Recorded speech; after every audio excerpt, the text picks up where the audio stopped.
And welcome back, everyone. Welcome back to another day, to the second day of the 2023 Season 3 GSL Qualifiers. I'm, of course, ZvP, and with me, I'm joined by the lovely people in the chat, and a massive shout out as well to Babylings. Thank you so much, Babylings, for the raid. Hope you had a great stream. Hope you had a great ladder session. Thank you so much, and welcome everyone to day number 2 of the qualifiers. So we were live yesterday. Yesterday we did have day 1, and we were able to cover 6 best of 3s. We covered 6 players making it into the main event of Codes of GSL. A lot of Protoss, a lot of Protoss players. Can we name them all? Can we name them all? It was Hero, it was Stats, it was Nightmare, and a couple of other players as well did make it through. They're just slipping my mind a little bit. I remember the players that didn't make it through. Like Bjorn was, Bjorn made it towards the end, Bjorn as well. But we cast a lot of PvPs, we cast a lot of PvTs as well. Today, we finally experienced the Zergs. Today, we finally get to cast the Zerg players. We did cover Bjorn versus Ragnarok last night, and they went all the way to the ace match, but Ragnarok did struggle, and he did show up here for day number 2 as well.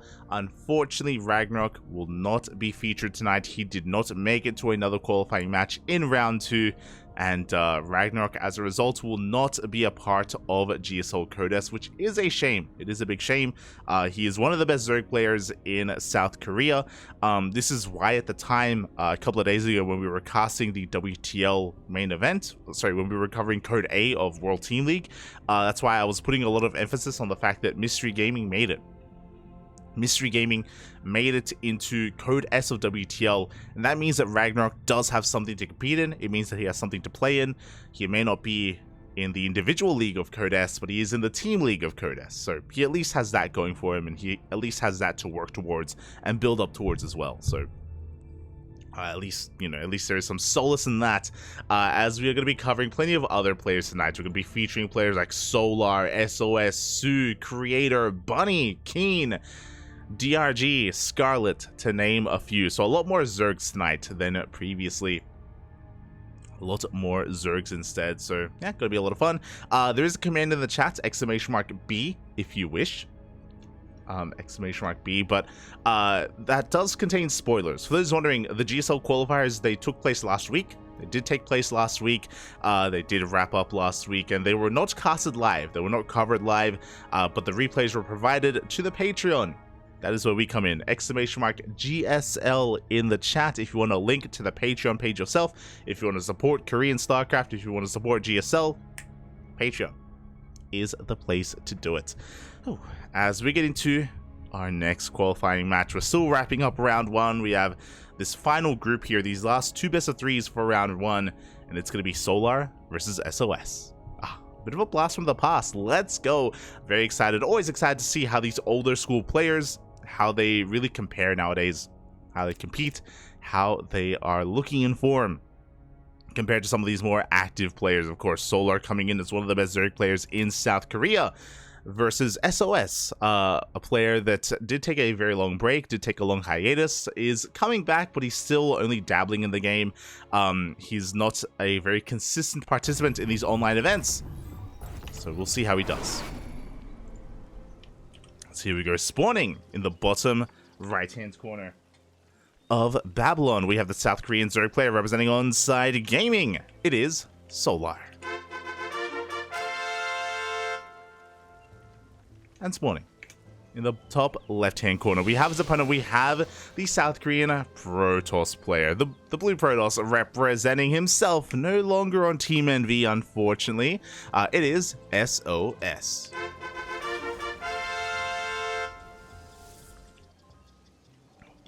Here we go.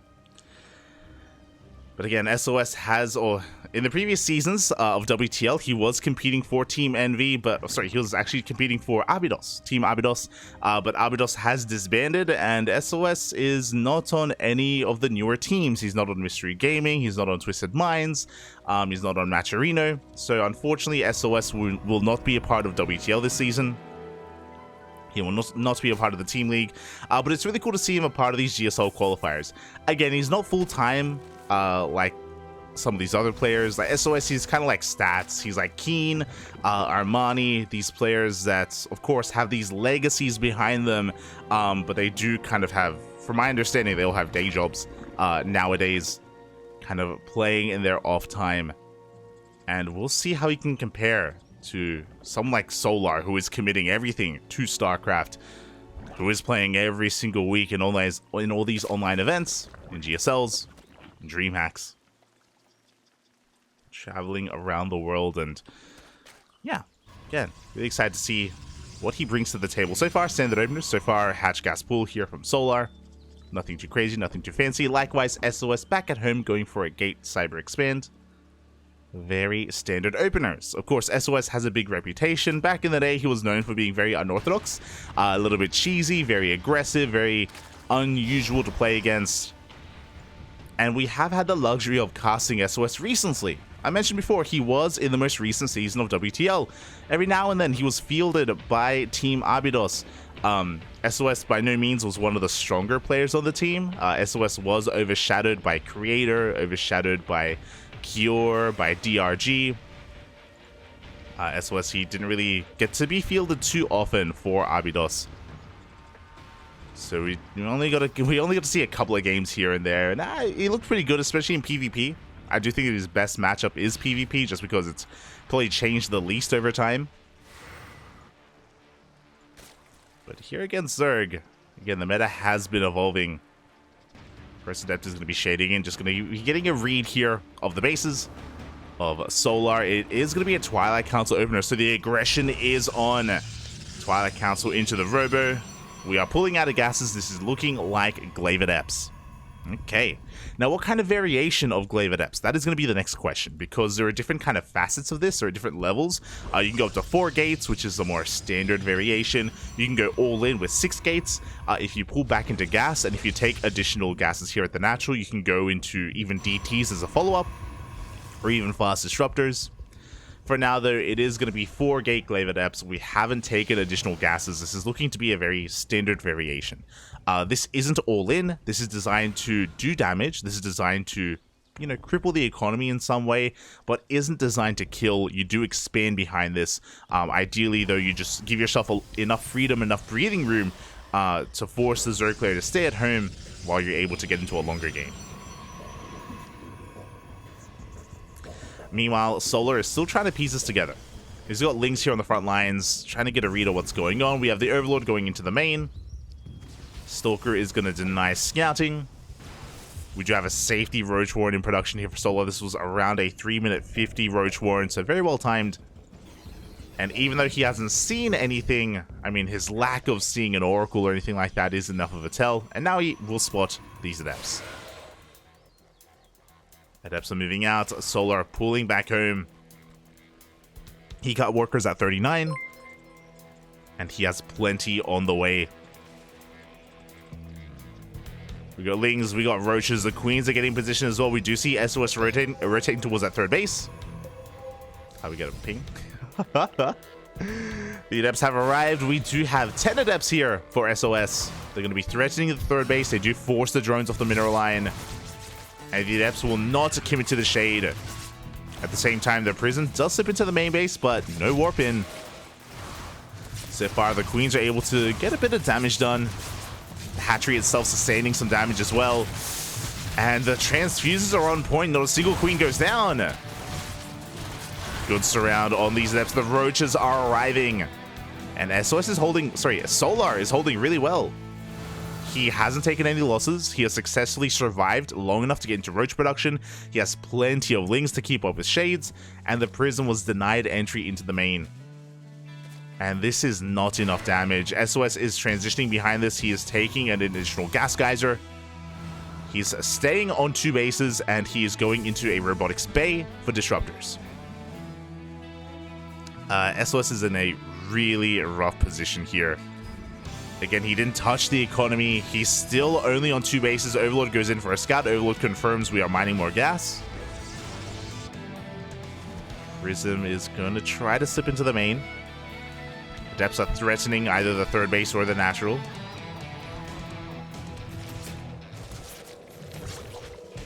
Yeah, the Prism isn't able to unload. The roaches are left on the front lines. I love as well that there are spores everywhere. I don't know if you noticed, but there's even a spore here in between the bases. So in case it was a DT follow-up, then Solar would be ready for it. He has also a spore in the main. Lair on the way. We're droning. Solar has the freedom here to saturate his bases a little bit further. And sOs is still doubling down. Finally, he's going to expand. He's working on War Prism speed, working on his disruptors. He's going to be heavily reliant on these disruptor drops, as the drop does slip back in.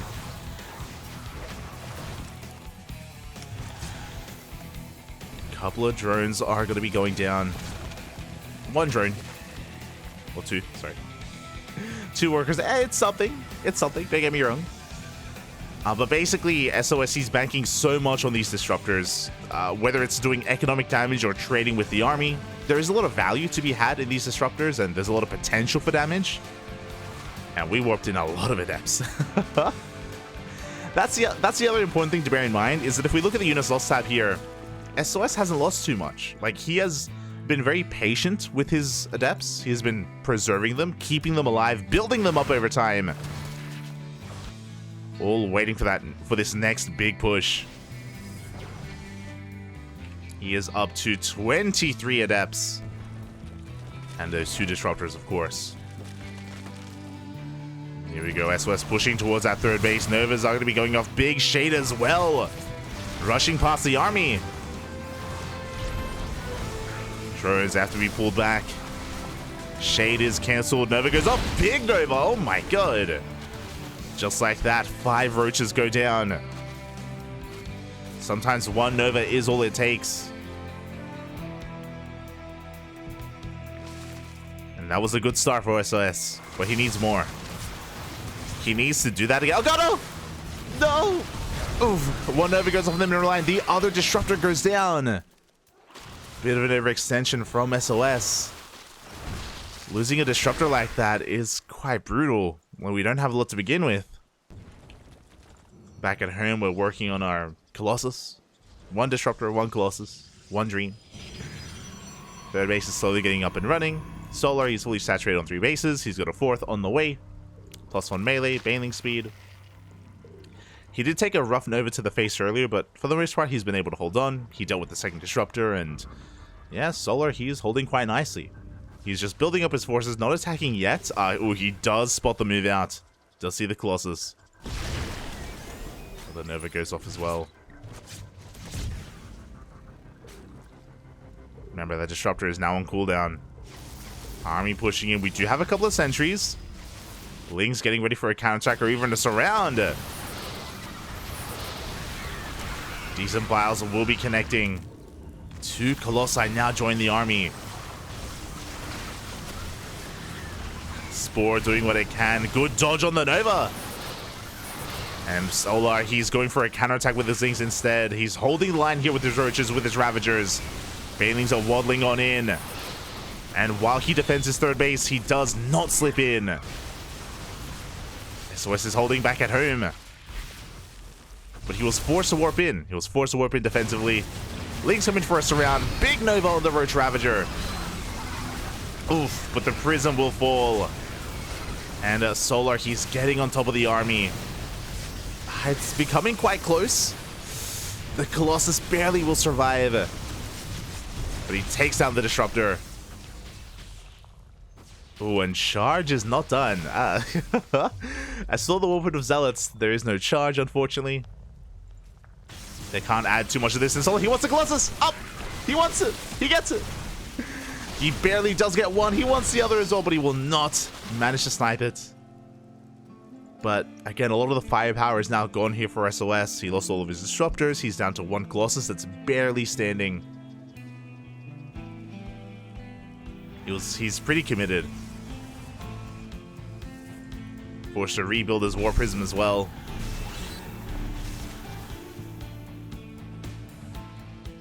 He's going to be keeping Solar on the back foot, or he's going to be keeping Solar back at home, contained.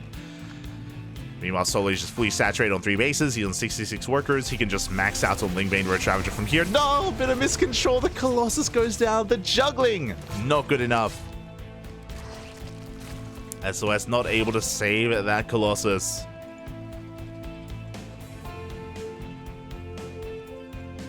Back at home, he's working on his Gateway army. He still doesn't have Blink. He doesn't have Charge. Blink is on the way.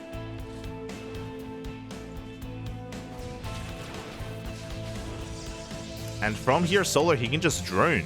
He's not. He's going to be droning up to 69. Nice. But he doesn't have to focus on too much more from here. He can stay on 6 gases. He's taking another base here for Larva, of course. But he's focusing on Ling Bane, Roach Ravager. Only enough Ravagers to deal with force fields. No big commitment into too many Ravagers. We're spending a lot of our gas on Banelings and Roaches instead. Speaking of, Baneling run-by is being set up. Plus on melee is done. Solo's heading for that mineral line. At the same time, though, we do have a Zealot drop slipping into the main. But here comes the main army of Solar collapsing onto this. The Banelings, they do get into the mineral line. They take down half of those workers. Solar, he's trying to get on top of that Colossi as well. I don't think he's going to be able to. Up! As he's barely breaking through. Catches a stray Colossus. Cleans up this base. Will clean up the army as well. Solar, he just has an overwhelming army. Back at home, the Zealots are doing what they can. But GG gets called, and Solar takes game number 1. GG. Again, SOS coming in very aggressive with his build of choice, with his Twilight Council opener into Glaives. Wasn't able to catch Solar off guard. Wasn't able to do too much damage at all. He didn't kill any workers with his Adepts. So it was a really rough start. Rough start from the beginning there for SOS. When you're delaying the rest of your tech, because again, Glaives doesn't scale well into the mid game. It's a very kind of early game upgrade. It doesn't have too much longevity as the game progresses. So you need to do damage early on, and alas, was unable to. Wasn't really worth it in the end. It did fall a little bit behind. The Disruptors were a good way to come back. We saw some good Novas, but wasn't enough. Was not enough for SOS. And now we're getting into game number 2. And as we get into game 2, a massive shout out to Asheri in the chat, papi. Hello, fellow Ducklings. Hello, Asheri, for subscribing. Oh my god, it's been a year. 12 months. 12 months, Asheri. Thank you so much for the support. We appreciate it. We do appreciate it. Gracias, papi. Gracias. Thank you. Thank you. Quack, papi, quack. So get ready for our second game. And spawning in the top left, we have our South Korean Zerg player representing Onside Gaming. It is Solar.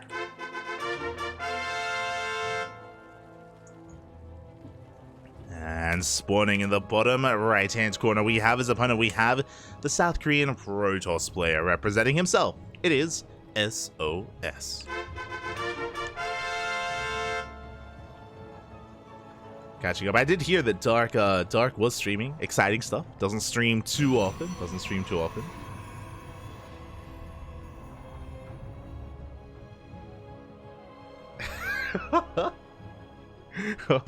Why are you fornattering me in the chat? Oh my god. I'm just catching up. I prefer for him to exist in my fantasies. True. Exclamation mark Dark. We need the... We're not going to set up the command, but... You know, there are times where the copy pasta is necessary. We love Dark here. We love Dark. For those wondering, we will not be casting Dark in the GSL qualifiers because he's invited and seeded into the main event, into Code S, just because of his performances last season. I believe it was the top 4 players of GSL Code S last season was Cure, Maru, Gumiho, and Dark. So 3 Terrans and a Zerg. They have already been invited into the main event. That is why we won't be casting them. Won't have to cast them. Oh. Everyone else, though. Everyone else does have to work through these qualifiers. Including players like Solar, including players like SOS. And so far, nothing too crazy. So far, Hatch Gas Pool once again from Solar. Very standard opener. Really, my eyes are on SOS. We saw last game. Again, he's willing to be aggressive. That Twilight Council opener was very assertive of SOS and definitely tried to dictate the pace of the game. So we'll see what he goes for this time. as he does have his pylon set up here in his main base, and it is going to be a Stargate instead. Okay. You have my attention. Now, if this was any other player, I'd be like, okay, it's going to be for an Oracle, into a third base, into double Oracle, into a Twilight Council Forge. But again, I expect to see more aggression out of SOS, so I'm not fully convinced that this is going to be standard play. My eyes are still on him to see, do we get like a Void Ray first, into a second Stargate, into a Fleet Beacon, or do we get a second Oracle, a third Oracle, and then a fourth Oracle, and we just keep on making Oracles. Yeah, we'll see. We'll see what SOS has in store for us. We have been seeing players like Classic go double Stargate Phoenix, and already a piece of the puzzle. It is a Void Ray first. Okay. Now with this Void Ray, this doesn't have to mean Skytoss, but it can mean Skytoss. That's the scary thing about this. The Void Ray is going to be racing across the map, is going to be hunting down some of these stray Overlords. This Overlord here is going to be kept for later, just because this Overlord is already dead. It's a dead man walking, and it's a waste of time for the first Void Ray to... Oh, actually, he's going for it. Okay. So he's making a beeline for this Overlord. We see why. He wants to hide his tech. He needs to hide his tech. Aye. Overlord is going to go down very fast. Twilight Council, no Forge, second Gateway. This is looking like Glaive Adepts again. A different variation, a different way to get Glaive Adepts. But very cheeky move here from SOS. Solar does have a second Overlord out here towards the left-hand side. Oh, but the Void Ray is on the hunt. He is looking to chase it down. Twilight Council is done, and there we go. Glaives are on the way. So, if you're wondering how this works, this variation of Glaive Adepts doesn't have a robot, which means there's no Warp Prism. So SOS is going to be warping in wave after wave of Adepts here at home. He's going to be banking them up, building them up, and then shading across the map, hoping to catch Solar off guard. Now, the reason why this build is popular, and why this build finds success, is because it looks standard. Because it's a Stargate opener, we have a Void Ray, there's a third base, right? Like, this looks like it should be going into Blink, should be going to charge, into upgrades, and the Zerg player has a lot of reason to delay their Roach Warren and to drone, but safety Roach Warren. This is like, what, 4-minute 30 Roach Warren? Very early on here for Solar. No reason to get it this early on unless you're playing safe, so Solar, he's very wary. He's worried that something is wrong. He scouts, he sees the Adepts. Wow, he sees the Adepts ahead of time. Is the Roach Warren going to finish up in time, though? He's walling off. We have an Evo Chamber, more Lings in production, Queens are getting ready. SOS is moving out across the map. Solar has accurately read this, but can he defend? There we go. Roaches are on the way. Adepts have revealed themselves, and it looks like a Solar, he does fully wall off. Adepts do not make it into the natural. I think there's a hole. Yeah, there was a hole in the wall, but it's fine. Don't worry about it. We like it. We like the hole. As the Adepts rock up once again, but Roaches are coming out. One Queen will fall. But Solar, enough time has passed where he has defended, and back at home, SOS has to transition. Now, thankfully, he already has a third base, so he can macro out of this. The downside, though, is that this does put SOS behind. Oh my god. That's a big gateway explosion. But, tech-wise, SOS is behind. There's no blink, there's no charge. His gateway army is going to be pretty weak as the game progresses, as the game moves on. On top of that, SOS has no forge, so no upgrades for his units either. So, to me, this gateway explosion reads that SOS wants to end the game early. He's gonna maybe saturate his third, and just move out across the map. He's got a Soul Train-esque army set up here with Sentries, with Immortals. He's gonna be going for a 3-base all-in. Looking at the units lost tab, thankfully he did keep a lot of his Adepts alive. He only lost 3, so he's been very careful with how he's been committing and how he's been spending his Adepts. So he's building up for this secondary all-in. Prism is on the way to reinforce.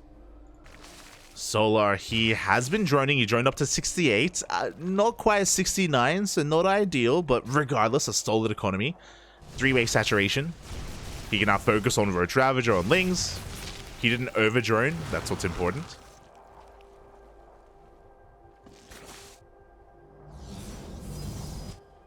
Here we go, as he's getting ready for his defense. He goes for a big lane counterattack. What do we have at him to defend? We have nothing. We have one shield battery, and this third base is looking very exposed. Meanwhile, we're getting on top of some of these roaches. A Ravager, 2 Ravagers even going to be going down. 3. So good force fields. A lot of roaches are falling, and these things, it took them a while to really commit. But finally, they will punish this third base. At the same time, though, SOS, he is gaining ground. He's getting on top of the hatchery. Solar is struggling a little bit. These 2 Immortals are putting in a lot of work. The Adepts, they come in to reinforce. SOS, able to dodge those bars as well. And yeah, Solar, he just has to give up this base. At the same time, though, he does cripple the economy. Takes down the entire mineral line. He's pushing on forward here with his roaches whenever he can. Adepts, will they commit? They will not. If they did, then SOS could have just dove on top of those Immortals. Sorry, Solar could have dove on top of the Immortals.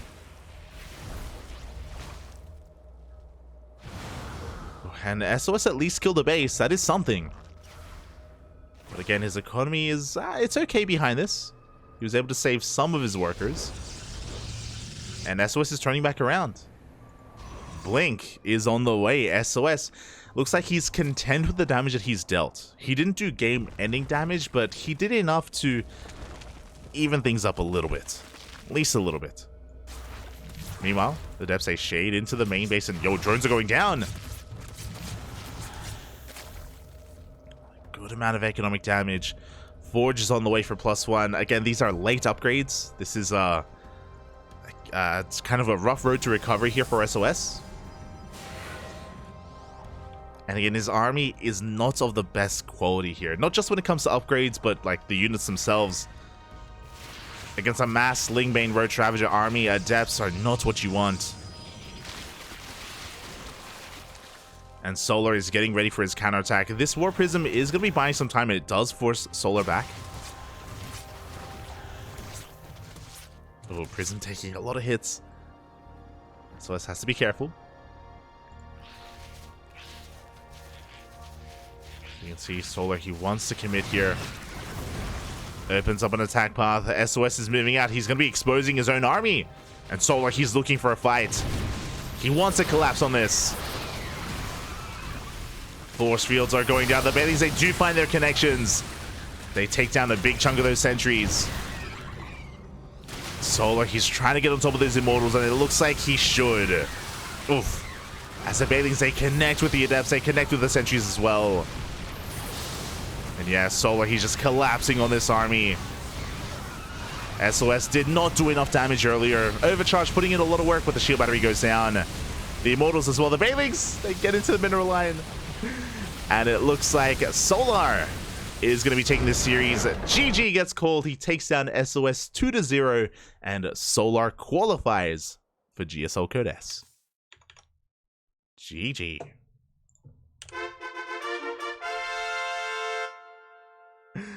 GG, well played. Really solid play there from Solar. Very defensive play as well. Game 1, he defended against 4 Gateclave Adepts.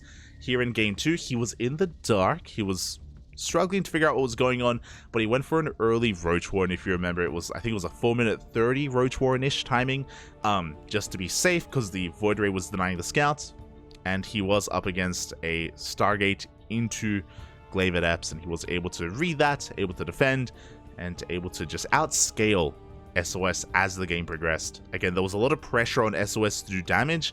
That's why he went into a 3-base all-in afterwards. He killed the hatchery. Wasn't enough. Was not enough to set Solar back. And congratulations, Solar will be the second Zerg player to make it into Code S, joining Dark alongside Dark in the end. And SOS will have another chance. He will have another chance. He is going to be facing off against another player here in the lower brackets. It's going to be SOS versus Sue. Oh.